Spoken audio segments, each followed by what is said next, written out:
எல்லாருக்கும் வணக்கம். இன்றைக்கி நம்ம சேனலில் என்ன வீடியோ பார்க்க போகிறீங்கன்னா பீர்க்கங்காய் முட்டை பொரியல் தான் பார்க்க போகிறோம்.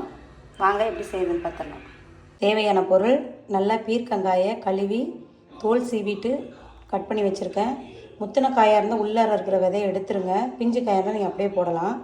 2 பெரிய வெங்காயம், தக்காளி, உப்பு, சீரகம், கடுகு, 2 காஞ்ச மிளகா, 2 முட்டை, மஞ்சத்தூள், எண்ணெய். இதுதான் இதுக்கு தேவையான பொருள்.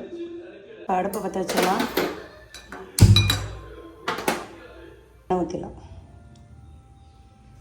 கடுகு, சீரகம், மிளகா நல்லா வதக்குங்க. வெங்காயம் வதங்கிடுச்சு. தக்காளி சேர்த்துடலாம். இதில் காரம் இந்த பட்டை மிளகா தான்.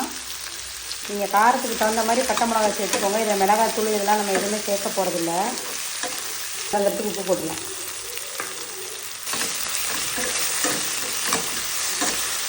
தக்காளி கொஞ்சம் நல்லா வதங்கிடுச்சு. இதில் பீர்க்கங்காயை சேர்த்துருவோம்.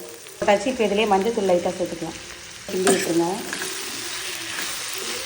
நல்லா கிண்டி விட்டாச்சு. இதை இப்போ நம்ம மூடி போட்டு சிம்லேயே இதை வேக வைக்கணும். இதிலே தண்ணி விடும். நீங்கள் தண்ணியெல்லாம் எதுவும் சேர்க்க வேண்டாம். மூடி போட்டு 5 நிமிஷத்துக்கு ஒரு வாட்டி கிண்டி மட்டும் விடுங்க. பார்க்கலாம். இங்கே பாருங்கள், நான் தண்ணி எதுவுமே ஊற்றலை. இதில் உள்ள தண்ணி தான் வெந்துக்கிட்டு இருக்கு.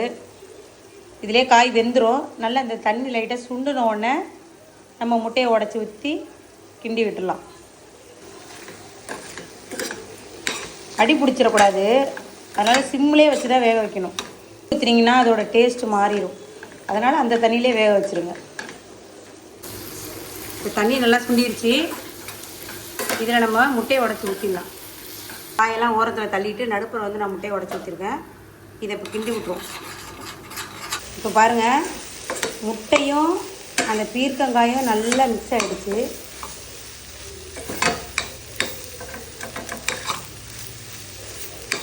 சூப்பராக ரெடி ஆகிடுச்சு பாருங்கள். இது நீங்கள் சாதத்தோடு பிணைஞ்சு தொட்டும் சாப்பிட்லாம். ரொம்ப சூப்பராக இருக்கும்.